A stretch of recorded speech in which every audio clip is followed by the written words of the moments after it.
of lockdown. So I apologize for that. Welcome, everyone. Thank you for being with us. Thank you a lot for joining us in person. And if people are online as well, thank you for being with us online in this amazing venue that is the University of Glasgow. My name is Cristina Peñasco. I'm the director of the Master in Public Policy at the University of Cambridge and an assistant editor of the Climate Policy Journal, one of the leading journals publishing high quality research in climate change policy, including mitigation, adaptation, negotiations, and also the topic of today's presentations and discussion, scaling up Paris Agreement implementation through climate legislation. This session, co-hosted by the Climate Policy Journal, the Grantham Research Institute, and the Climate Change Leadership at the LSE and Uppsala University, will be covering how to translate the Paris Agreement into innovative sectoral and cross-sectoral climate legislation that builds on science, good practices, and lessons, what has been learned from national and European experiences with legal and regulatory instruments incentivizing a low carbon and climate resilient transition, and how can this be taken into account in emerging markets, for example, among many other topics. And we will have a final surprise too, but I think you have already some of the cards in the benches. To do that, we count with an exceptional group of panelists and discussants, but before I introduce them, let me mention some housekeeping. The people online probably will be more difficult to ask questions at this stage, but we will have 8 minutes per presentation. We are tight with time, so I apologize in advance. Then we will have a couple of discussants, 5 minutes per each, and I will open the floor to some questions after that. I will give the speaker a warning before 2 minutes to the end. But without further delay, let me introduce the first of our speakers, Dr. Diarmuid Thorney, who is an associate professor in the School of Law and Government at the Dublin City University. His research focuses on comparative and global politics of climate change, environment, and energy. He's a principal investigator of 2 research projects funded by the Irish Environmental Protection Agency.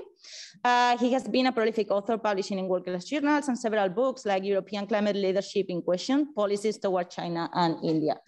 Dr. Thorney, the floor is yours. Thank you very much. Thank you very much. I'm delighted to join you, and following on the opening remarks of the plenary this morning, it's lovely to see a group of people in front of me, and also nice to see some people on Zoom as well. So in my short remarks, I want to give an overview of the special issue of the journal Climate Policy that we are launching as part of this session. It was a special issue on the theme of climate change acts, origins, dynamics, and consequences. And I want, in the short time I have, just to give you a flavour of what we covered in the special issue. But before doing so, I just want to give the context and the background to the special issue. It was co-edited by Dr. Sarah Nash here with me on the panel, and also by Professor Simon Matty from Luleå University. I should say that Sarah was the driving force behind this, and really played a key role, central role in bringing the whole project to conclusion. Thanks also to Jan Corfi-Morlant and Joanna Depledge from Climate Policy for stewarding us through the process. And the special issue originated with a workshop at the Nordic Environmental Social Science Conference in 2019. So it's always nice to see a project through from beginning to end. So we framed the special issue around what we call climate change acts, which are framework pieces of legislation that don't specify particular policy instruments, but rather try to put in place broad frameworks for policy making, for target set, for policy monitoring, and so forth. In the special issue, we have a range of single country case studies and also comparative papers that look at the key aspects of how these laws emerged and how they function in different national jurisdictions. Mostly at the national level, we have one paper looking at the subnational level. We also have an interesting paper looking at a case of non-adoption. So a national case, the case of Belgium, where the process of advocacy and lobbying to bring about a climate change law didn't in fact result in the legislation being enacted. And we often focus on successful cases. So I particularly mention that paper as one that was interesting to look at. And we also have a couple of papers looking at institutions and institutional aspects, including a paper by Alina Verchenkova and her colleagues, who you'll be hearing from later on this morning, on climate change advisory bodies. So we tried to structure the special issue around three key themes, and we set these out in the editorial introduction. And they are the origins of climate change acts, the dynamics of climate change acts, and the consequences of climate change acts. And in the brief time I have remaining, I'll just offer a couple of remarks in respect of each of those key three themes. So in respect of origins, the papers collectively show that processes of learning and diffusion are central. That is to say that when countries go about developing framework climate change legislation, they look to other jurisdictions for instances of best practice. The international dynamics are also important. The Paris Agreement, and also in a European context, the European Green Deal, in driving processes of enacting climate change acts, framework climate legislation. In terms of dynamics, so what these laws contain and what they do, they are particularly important in putting in place accountability mechanisms, both external advisory bodies, which we'll hear more from Alina about, I think, later on, but also parliamentary accountability mechanisms for parliamentary scrutiny. The papers also point to important broader effects around civil society activism, so climate legislation providing a framework and hooks for civil society mobilization, and also importantly, sorry, we were getting a bit of feedback there. Also importantly, the climate change acts provide the possibility for litigation. And we're seeing that in an increasing number of cases, Germany, Ireland, and elsewhere, litigation specifically focused on climate change acts. There are, however, some remaining gaps coming out of this special issue and the contribution that our special issue makes. And I guess this is a call to action for the academic community to continue to research the topic of climate change acts. So one area is the area of adaptation and resilience. So in common with broad themes in climate change policy generally, there is often in climate change acts and then also in the scholarship around climate change acts a dominant focus on mitigation and arguably not enough focus on adaptation. And so I think that's a remaining issue that scholarship ought to address, which will of course become more pressing as the impacts of climate change hit ever harder on countries and communities around the world. And the other gap that I think still remains to be filled is a greater focus on climate change acts, on framework climate change legislation in the developing world. So the literature to date has focused predominantly on case studies from developed countries, and I think that's an important research agenda going forward, that we need more scholarship focused on climate change acts in developing countries. So I hope that you will find the special issue of interest. It is, as far as I understand, available on open access until the end of 2021. So please do engage with it. please read the articles contained therein, and please engage with us and get in touch about your feedback on the special issue and about your own work and how our research agendas overlap. So thank you very much. Thank you, Dr. Tony. It was actually the surprise by the end. So to know that it will be open access until the end of December, but then we have saved a little bit of time. So very welcome. Well, it's on Twitter already. Very welcome. Spoiler. Okay, well, our next speaker is Dr. Sarah Louise-Nash. She is a postdoctoral researcher in political science, working on climate change politics and policy, especially when climate change intersects with human mobility. She holds a Marie Curie Individual Fellowship of the European Commission that she's developing at the University of Natural Resources and Life Sciences in Vienna. The floor is yours, Dr. Nash. Thank you very much. Yeah, although I'm now currently working on climate change and human mobility, today I'm going to be presenting from a research project that I did before that on climate change acts. First of all, I think I thank Dermot, who, although I led the charge, I think, on the special issue, I think one of the most important decisions I made early on was persuading you to come to that workshop in Luleå and to join. So thank you very much as well for your help all the time. It's been a really harmonious project. I'm delighted to be presenting today, not just because it's the culmination of this special issue project, which we are all delighted or relieved to have brought across the finish line, but also because the paper that I'm presenting within that issue is the culmination of a big research project, and it's kind of the big comparative paper that we wanted to bring out at the end. So it's really good to also see that analysis having come to fruition.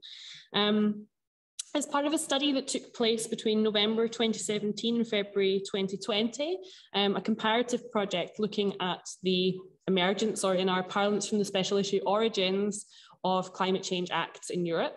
So we started with a stock taking of climate change acts within Europe, and then moved on to in-depth case studies where we selected Scotland, Austria, Denmark and Sweden to kind of preempt the question. Obviously there was particular logistical reasons why we chose those particular case studies, but also we were keen to include a combination of climate change acts that are seen as being really ambitious, but also ones that were seen as being not particularly ambitious acts, so that we could kind of get a feeling for what the differences were in those processes.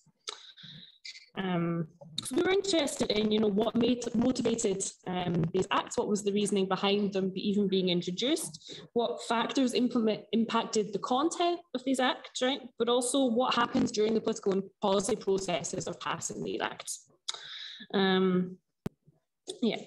So maybe a couple of quick kind of definitional issues, because not only am I a political scientist, but I'm a discourse analyst.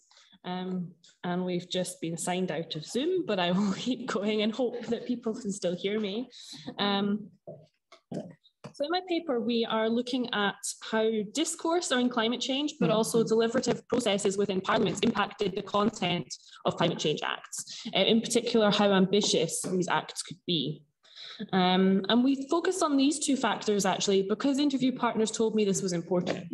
Right, so we conducted, I think, between 40 and 50 interviews for this study with policymakers across our 4 case studies, and it was coming out again and again that these were 2 really important aspects to look at.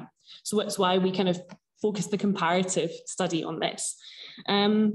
Ambition, on one hand, we kind of took ambitious climate change acts to be ones where our interview partners told us they thought they were ambitious, right? So they're subjective assessments. But then for this paper, we also looked at the quantitative greenhouse gas emission reductions targets kind of as a proxy for ambition. Although we're obviously aware that that's not the only aspect that makes a climate change act ambitious or not, but it was one that was obviously easily comparable between the different pieces of legislation. In terms of discourse, I'm talking about meaning in action, in meaning in practice. Basically, this comes from the assumption that climate change is not just a physical, but also a social phenomenon, and carries lots of different meanings for different people and constituencies, which implies then obviously different policy actions. So that's where that kind of side comes from. And in terms of deliberation, this is a particular quality of policy discourses which is taken to be inclusive, open, accountable, reciprocal, and is learning through iterative dialogue. So it's a particular kind of quality that these processes have. So that's what we kind of roughly mean when we're using those two concepts. And I'm going to structure just the last couple of minutes of my talk around two key findings from the paper. If anyone wants to know more in depth about the case studies, obviously I'm happy to discuss those maybe over a coffee later. Our first key finding was that a supportive discourse on climate change is vital for setting a background that makes high ambition possible. To pick out a couple of elements, the IPCC reports from 2007 and then the recent 1.5 degree report were emphasised as bringing across the urgency, but also the scientific consensus surrounding climate change. In Scotland, both of these were important, with the initial legislation building on the 2007 report, but also an amendment in 2019, drawing on the 1.5 degree report. In Denmark as well, and in Sweden, both of these reports really flowed into policy. Another kind of supportive, discursive atmosphere has come from the COPs, which is quite fitting, I think, to be talking about this week. In Scotland, I found this particularly interesting, with Scotland obviously not being a party to the COP, but they still having been kind of a motivating factor for driving high ambition in climate change acts. The Scotland Act the Scottish Climate Change Act was passed shortly before the Copenhagen conference, and it was described by me as a kind of badge of national pride for the Scottish National Party. So we would go to international spaces and talk about Scotland as a good example of what could be shared with the world with their climate change act. So it really became this diplomatic tool, and that discourse really helped them drive the ambition up within Parliament. Again, in Sweden, the act was passed just after the Paris COP and was being written during that kind of period. So Paris has been described as being a game changer and tremendous good effect on the content of the act. The EU and discourses coming from the EU surrounding target setting have been kind of slightly more ambivalent in how they've affected the content of climate change acts. So they've been motivating and limiting at the same time. On one hand, target setting has been normalised, but difficult to go beyond. So the initial Danish Act, which was passed in 2014, has been described as kind of having to be a bit of an inevitability because this target setting had to make its way into national politics. In Austria, the Climate Change Act has been described as kind of a middleman or translation matrix for the EU goals, and a device to implement Austria's very meagre 2020 targets. And again, in Scotland, although it was motivating to want to kind of, use these international and EU frameworks, it was also led into a bit of reticence on the part of the government to set too ambitious targets that they maybe wouldn't be able to reach. And in a slightly more depressing tone, I suppose, there was also the COP in Copenhagen, which limited ambition in certain ways, especially in the Danish case, where it was described as just being depressed. But that leads me to key finding number 2, which I think is actually even more interesting, and that's deliberation in the parliamentary process can lead to higher ambition, but also lead to goals being increased during that process, during the parliamentary process. 2 committee processes were particularly important here. So in Scotland and in Sweden, I think we'll hear more about Sweden later, where sitting cross-party committees worked over a very long time period with a mood and a kind of nature of discussions that led to real changes being made and real work being carried out. In Scotland, it was described as an atmosphere on the committee where there was an expectation on everyone to put forward good ideas to improve the bill rather than trying to shoot down parts of it. And in Sweden, it was described as a workshop-style consensus building. So these really led to productive changes being made to the legislation texts. In Scotland in particular, the text was described as being extensively rewritten, with actually a bit of a bidding war, each party wanting to show they could go a little bit further on the targets, and which really ramped them up. I just want to highlight one more deliberative process because I know I'm going out of time. And that was in Denmark in 2020, where a new Climate Change Act was actually introduced to replace the old act. or a citizens' proposal process happens. So gathering signatures from the public in a process that means if a certain number of signatures are achieved, it has to be debated in Parliament. And this happened rather nicely at the same time as an election period, leading to, again, parties trying to show they were the most green and who loved the proposal the most, and seeing it passing very quickly. So to conclude, I think it's really difficult to actually disentangle these two factors. And I think that would be an interesting research project for someone else to do, or for me to do if someone gives me the money to do it. But also the question, can a parliamentary process compensate for a less supportive discourse and vice versa? I think would be a really interesting question to tackle. But also, I think the transparency of discussions also seems to be very important. So it's not just this deliberative nature, right, but it's also how much people know that that's going on. So not just hearing discussions and being able to put pressure on politicians' shoulders, but also knowing what inputs to deliver into these processes so they can make more informed decisions. Thank you. Thank you very much, Dr. Nash. In COP, I mean, one of the things that I would like to highlight is this need of ambition. As you mentioned, this is what the discussion should be going at this stage. Thank you very much. I will invite to join us now in the stage Advocate Catherine Hyam and Dr. Michael Carlson.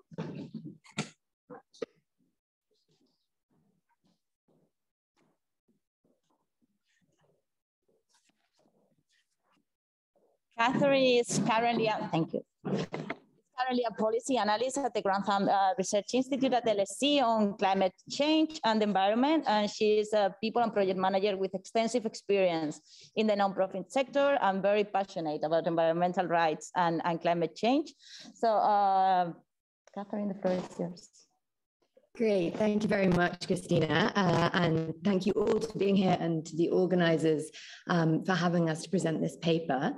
What I'll be talking to you about today is a paper that has just now been published on GRI's website and is a paper I collaborated with Elena Verchenkova, who will be our discussant for this session, and two other colleagues from GRI on Joanna Setzer and Arno Coel.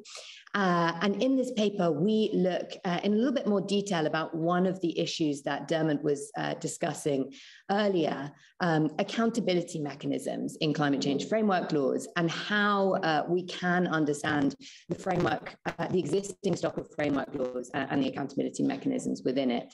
I was going to present this using a PowerPoint because there are some sort of visual elements to the framework we've created that I thought would be really useful. So bear with me as I adapt as we go along due to some of the technical issues we've been having. So I think we've already heard from the other speakers about why climate change framework legislation is important, what it is and how it works. One of the things that we have found in some of the discussions that we've had with civil society, policymakers and others is that there's a real interest in this sort of way in which framework laws can operate as accountability mechanisms for climate action, both in terms of government action, but as we found when we were digging deeper into the laws, also in terms of creating accountability for private parties in some contexts. And so we decided that we wanted to understand a little bit more about the different ways in which climate change framework laws could be understood to be creating accountability. We drew on Earth systems governance literature, which obviously focuses mostly on the global level, but we actually think has quite a lot of relevance at the domestic level as well, to identify 4 key elements or building blocks that should be sort of present in any ideal accountability system.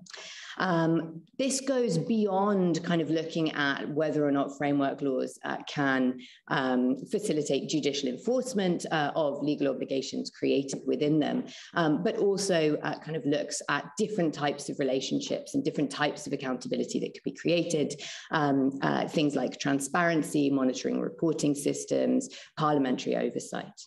So we broke this down into 4 key elements, which we simplified into the sort of the what, the who, the how, and the what next of an accountability system. And we sort of mapped how these 4 elements do appear in framework laws and how they should appear in framework laws.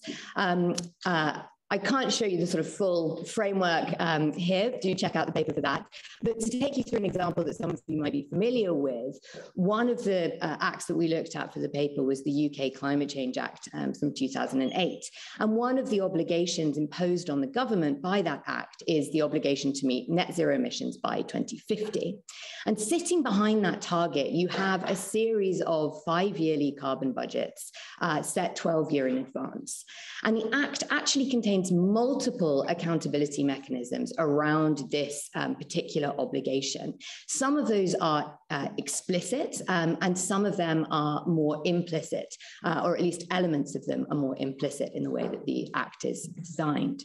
So we see explicit elements including parliamentary oversight, which is created by an obligation on the government to report annual progress and an obligation on the Climate Change Committee created under the Act to assess that progress. Mostly with those kinds of explicit mechanisms, they're really sort of underpinned by monitoring, reporting, verification. And so they can be kind of understood in some ways as trust-based processes that don't involve really a lot on the sort of what next. What are we going to do if actors are not meeting the obligations created? There are, however, also sort of implicit accountability processes created by the Act. And that's because, the Act lends itself in many ways to judicial scrutiny, as do many of the acts that we've reviewed for this paper. Interestingly, with some of the legislation that we see, there have been as Dermot alluded to, sort of a number of climate change litigation cases trying to enforce those acts that have, run into difficulties in terms of who has standing to enforce an act. What are we looking at in terms of justiciability and so on? So we really have to understand these different mechanisms that are being created in the local legal system and the context. And so one thing that we don't see in an act like the UK Act, which is really focusing on sort of creating relationships between the government and Parliament, or the government and an independent advisory committee, is sort of a focus on judicial enforcement. That is, though, something that we identified in some of the other acts that we looked at. So if we take Uganda's law, and there's about 5 different acts that have a similar provision, we see Article 21 of the law providing that a person may apply to the High Court for relief against the government, an individual or a private party whose action or omission threatens or is likely to threaten efforts towards adaptation or mitigation in climate change. And so essentially these kinds of provisions are creating a very strong sanctions-based accountability for all of the sorts of obligations created under the Act. So there's really a broad range of different kind of approaches being adopted. One of the things that we saw when we looked across all of the acts we reviewed for this paper, which was about 43 in total, was that there is overall a real emphasis on the creation of accountability between executive and legislative, and that this is really focused on obligations relating to targets, and that some of the other obligations created under acts, climate change framework laws, aren't having many accountability processes at all. We also saw, very little information about the sort of what next. If a country fails to meet its targets, there's almost nothing in the existing laws that explains what should happen next. So I think I'm just at time, and I'll hand over, but looking forward to the question. Thank you. Thank you very much. Thank you very much, Catherine. Relevant, the role, of course, of accountability. I will pass, or try to do it, to Israel, Advocate Israel Solorio first. If you can unmute and we can see if we can hear you first. Hi, hello, can you hear me? Okay, we can. So Israel Solorio is associate professor at the School of Political and Social Sciences at the National Autonomous University of Mexico. His research focuses on the interlinkage between climate and energy policies, having expertise on the energy transition, the promotion of renewable energy, and the democratization of energy policy integration and national climate policies and socio-environmental conflicts. He is co-author of the book Renegotiating Authority in the EU, Energy and Climate Policy. So Israel, I know it's very early or very late, depending on how we look at it, where you are. So thank you very much for staying with us, and the floor is yours. Thank you very much, Christina. Thank you very much to everyone. Actually, I decided to bring a written presentation. So based on these technical issues, I think it was a very good decision. So although I'm joining via online, I must say that it's a great honor for me to be part of this event. Before starting with the presentation of my paper, I would like to thank all the organizers of this panel. And of course, I would like to thank the special issue editors, Sarah, Dermot, Simon, Matti, for all their hard work to get this collection of papers out. And also, I would like to show my gratitude towards Johanna de Pledge and Jan Corfi-Morlot from Climate Policy for her guidance and support. Okay, leader on paper, laggard in practice. For years, Mexico has been acknowledged as a climate leader. Why? Beyond Mexico's enthusiasm during climate negotiations, this country has showed its willingness to convert its pledges into practice with the Mexican Climate Act, MCA.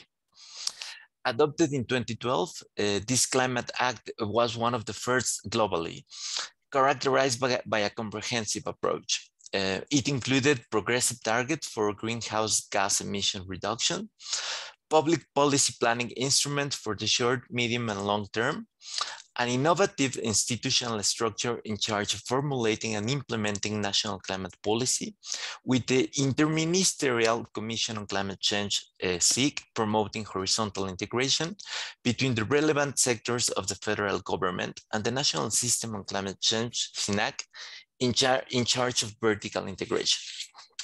And an evaluation coordination group headed by the National Institute of Ecology and Climate Change.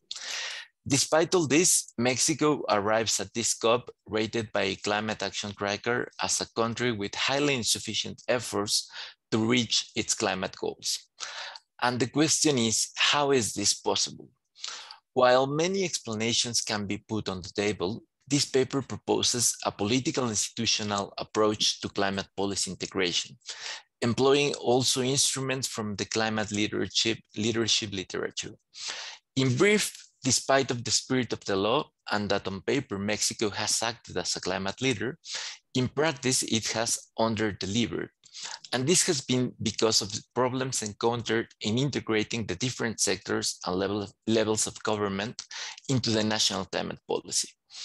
This paper argues that Mexico's implementation failure is the result of a multi-level paralysis provoked by three interconnected factors.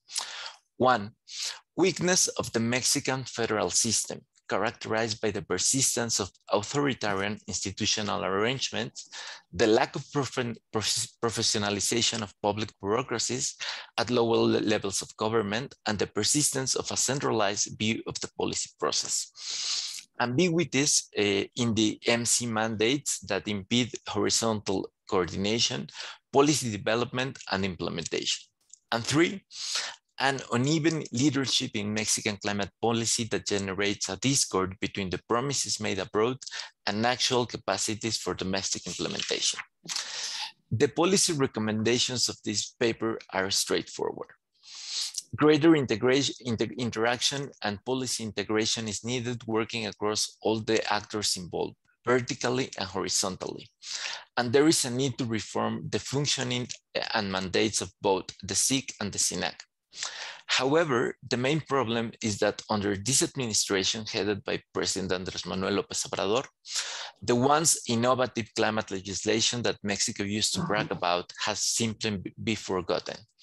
Today, climate policy, at least as understood by the MCA, has been sidelined by other presidential priorities, such as the rescue of the national oil and electricity companies, Pemex and CFE, and our main climate instrument is a productivist policy targeting field workers, Sembrando Vida. Mexico, under the perspective of this paper, has adopted an unsuitable model for its political and administrative culture, not to mention the socioeconomic conditions of its different states and municipalities. But beyond the lack of CPI, this paper is related to something announced in the introductory paper of this special issue. As more time elapses, non-compliance is likely to become a more prominent issue. The MCA was designed for changing the Mexican political and administrative culture. But instead, we are dealing with instances of procedural non-compliance. Because of this, I consider that climate policy discussions should be rather oriented to substantive compliance, assessing the political dynamics behind significant shift in climate policy directions. Last but not least, I would like to remark that in light of broad similarities amongst Latin American countries, the Mexican failure could provide useful lessons to guide action in other countries of the region. Thank you very much for your attention, and I look forward for your comments. Thank you very much. Thank you very much for this view of the Mexican case, Israel. That was fantastic. I will give the floor now to Dr. Michael Carson. He's an associate professor in environmental science and a researcher at KTH Royal Institute of Technology in Stockholm and Uppsala. His research focuses on environmental policy and risk governance, including climate policy, chemicals law, biodiversity protection, and so on. He has lectured environmental science since more than 25 years, focusing on sustainable development, environmental policy, natural resources management, including also Swedish and EU politics and law. Michael, the floor is yours. Thank you. Thank you very much, and thank you to the organizers, and also for, it's nice to see this special issue of climate policy being finally finalized. A nice story, sending a positive message. That is what my piece in climate policy is about.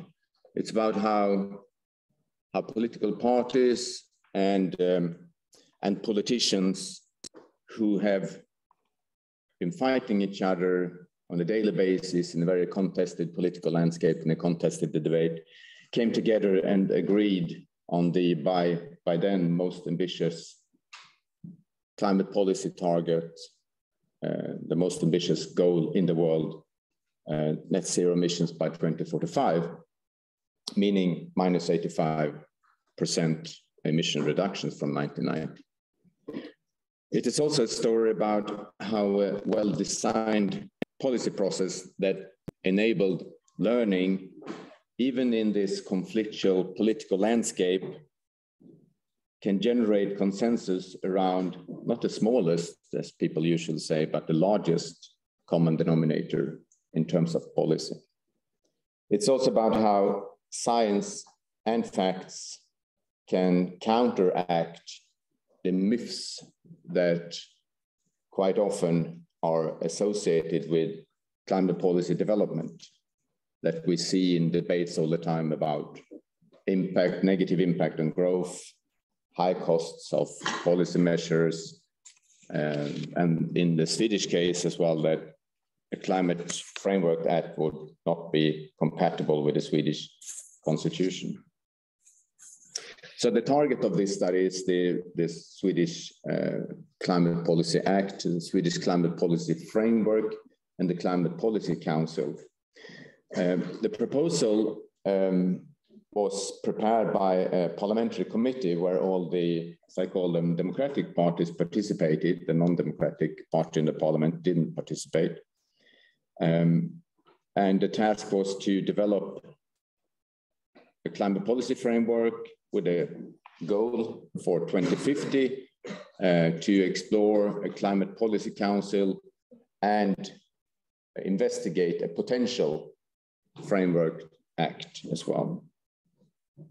If we look at the results, you can see that what is called the Swedish Environmental Objective Systems that was set up 22 years ago, where the Parliament has agreed over time on 16 environmental quality objectives, was really a framework that promoted the development of these policies.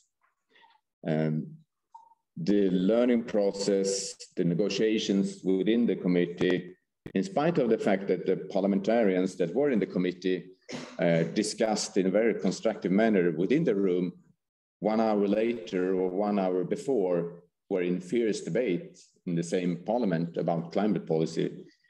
This shows, in a way, illustrates a quite old Swedish collectivist tradition of collaboration between different parties, not only in the political landscape, but in society at large.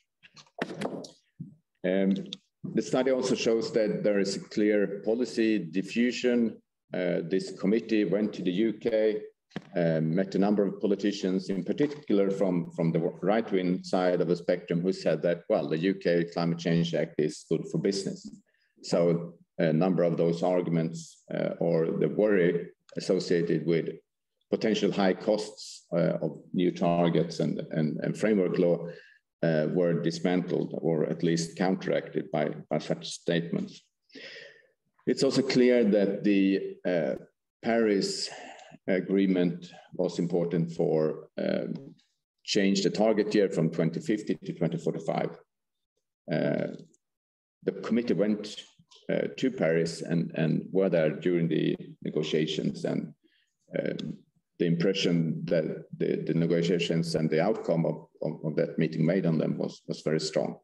So they also changed the overall objective for the Swedish climate target. The concerns that were associated with the constitution and also with high costs and negative impact on growth due to cost-benefit analysis and so on were counteracted by help of this learning process that took place during a time frame of, I would say, 1.5 years, where facts were put on the table step by step. You could show that it was shown that cost-benefit calculations decades ahead are very uncertain, and that the difference between them are larger than the potential impact. What has been written before about these framework acts are that they function as kind of lighthouses that foster new climate policy acts, but that when you have a lot of climate legislation within countries, there is a smaller willingness to agree on climate framework acts. But this was not the case, so it opens for an idea that frameworks act and climate legislation in more concrete terms can be mutually supportive. I would say that today the jury is still out to what extent the Framework Act will have a strong impression on policies. If we take the three themes that were identified in the first talk here about, well, does this Swedish Act impose accountability and accountability mechanisms? Yes, I think indeed so. It allows the parliament to sort of put pressure on the government. Does it have a mobilizing potential in relation to civil society groups, etc.? I don't think so, partly perhaps, but we have since more than 20 years have these overarching environmental quality objectives that give the leverage you need to pressure politicians. Would it be useful for litigation? I don't think so, because the specific objective is not included in the Act. And I mean, that's not the Swedish tradition. What's happening now is that there is a debate to move the target year to perhaps 2035 or 2030, according to some political parties. So probably this will be updated.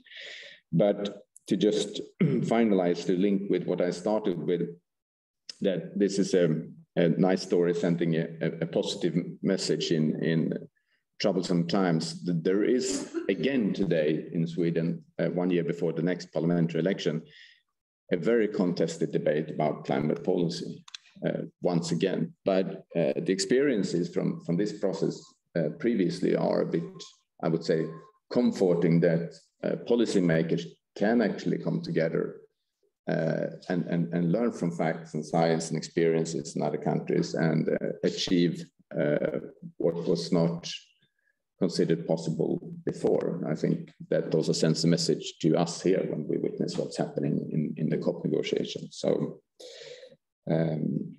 I'll stop on that with that positive note. Thank you. Thank you very much. Well, we have talked about ambition in climate acts, accountability, the EU context, Latin American context, and I would like to invite now Dr. Alina Averchenkova to join us at this discussion. Alina is a distinguished policy fellow and lead for governance and legislation at the Gratham Research Institute at the LSE. She is also a senior visiting research fellow at the Royal Elcano Institute in Spain. Her most recent work focuses on the analysis of experiences with climate change governance and legislation around the world, and capacity building and advisory to governments and parliaments on the design and implementation of these laws. Following, I will invite as well our very own Dr. Joanna de Plech, who is a researcher, writing and observer of the international climate change negotiations, widely published on climate change regimes and other international environmental processes.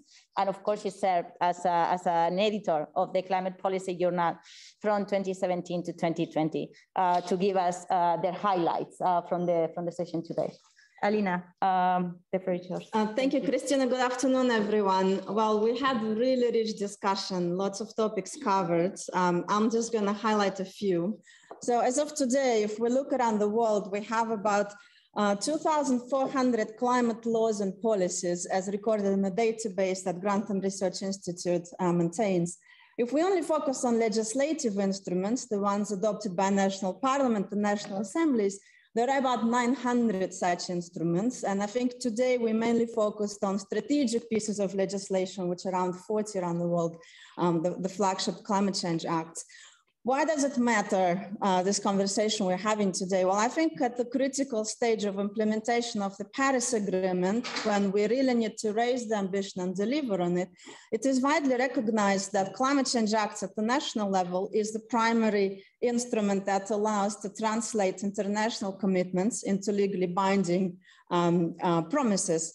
And so in that context, we really need to ensure that those national climate change acts deliver. And I think some of the messages today are very promising. I think what previous research that other speakers mentioned talks about is that climate change acts overall are seen as allowing to mobilize political consensus nationally around climate change and to maintain it over time. In particular, the case of the United Kingdom shows that, but potentially also other European acts like the Swedish example we talked about today.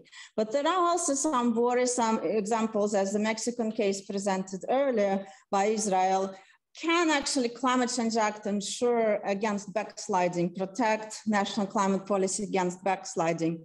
And the jury is still out, and it will be interesting to see in the case of Mexico whether climate change act in Mexico would play a role in potentially reversing the proposal for constitutional reform of the energy sector that President Obrador is currently tabling, which will unveil and basically reverse all of the advances in the renewable energy policy in the country.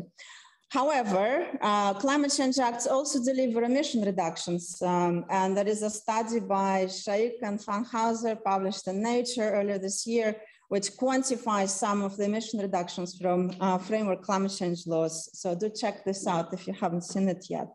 And finally, the research has shown that climate change acts act as a vehicle to mainstream climate policy or climate concerns into other policy considerations. I wasn't going to talk about it, but since other speakers mentioned, we have looked at the Climate Change Committee, independent advisory body in the United Kingdom, and we checked 10 years of parliamentary debates, all of the speeches in the UK Parliament that mentioned climate change.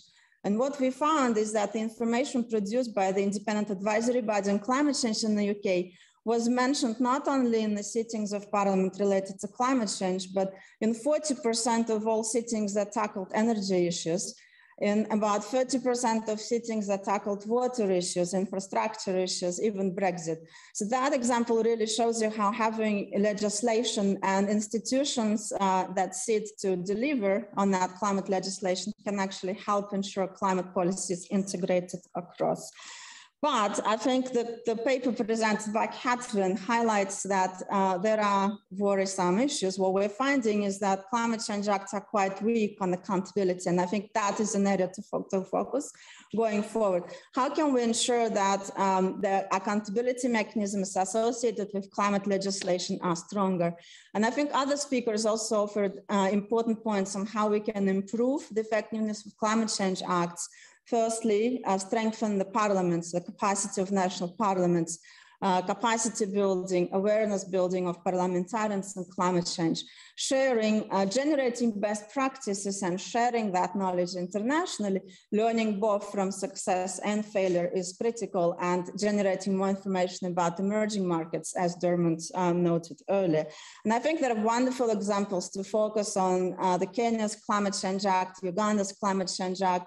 A number of Latin American countries are in the process of adopting ambitious climate legislation. Colombia, Chile are currently negotiating, South Africa. So I think lots of cases, please do focus on that and generate that knowledge. And I think I'll leave it there. I think there is a lot of progress we're already seeing, a lot of wonderful knowledge that we've heard about today, but we need to do more, and I hope that we can collectively contribute to that. Thank you. Thank you very much.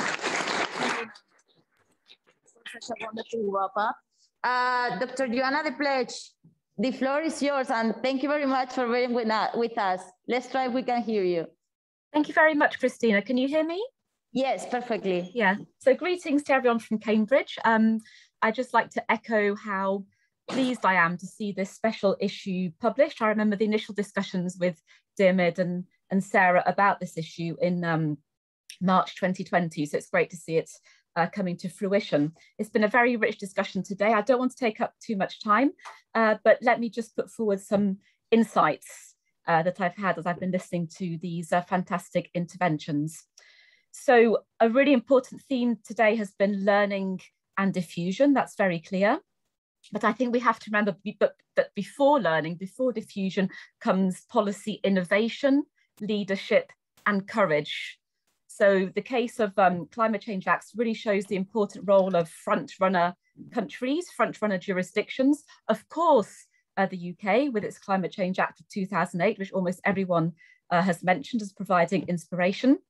I did also want to draw attention to South Australia. In the special issue, there's a great paper by Peter Christoph and Robin Eckersley, who point out that South Australia, a state within Australia, actually developed its own state, so subnational level Climate Change Act in 2007, so a full year before the UK did. And then this particular subnational model was then adopted by 3 other states in Australia and has really helped to promote action at that level in spite of lack of interest and lack of ambition at the national level. So here, political courage, innovation, really very important.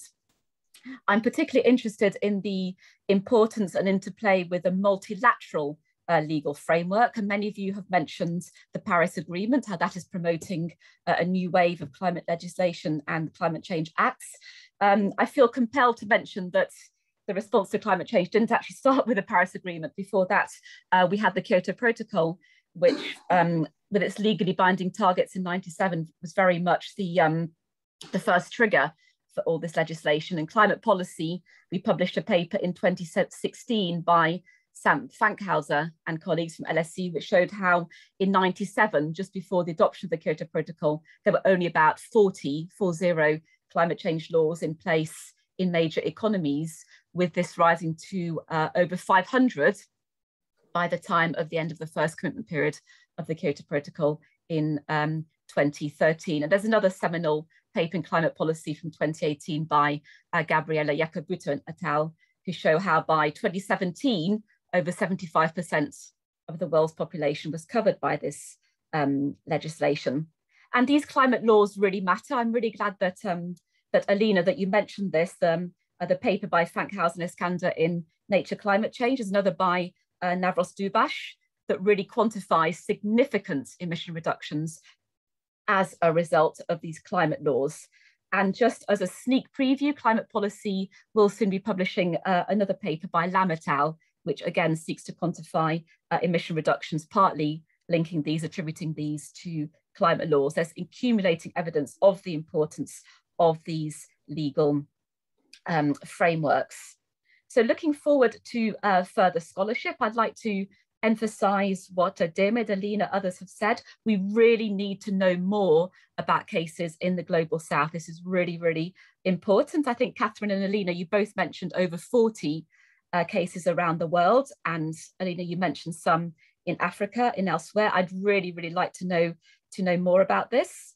I think Israel has pointed out the importance of taking into account the particular political context when drafting climate change acts. Maybe if a climate change act doesn't quite fit the national political economic context, maybe that reduces its impact, its durability. That's the message I got from Israel. So that's maybe another interesting avenue for research.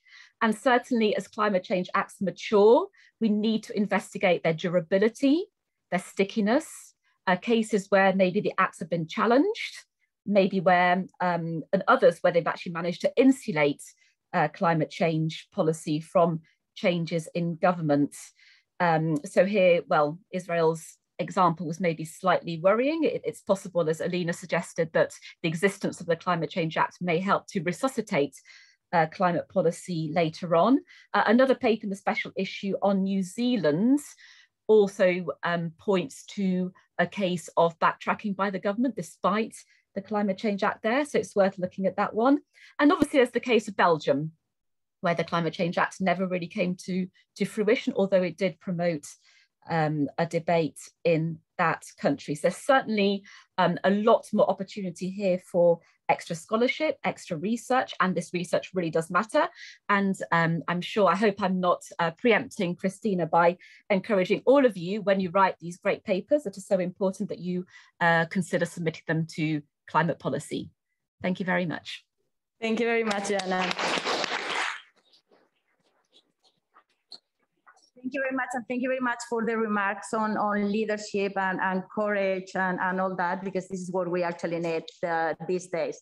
I am afraid that given the technical glitch, we are not allowed to have questions, but I'm pretty sure that the speakers will be around for a while for the audience to take your questions during the break. So thanks a lot for being with us.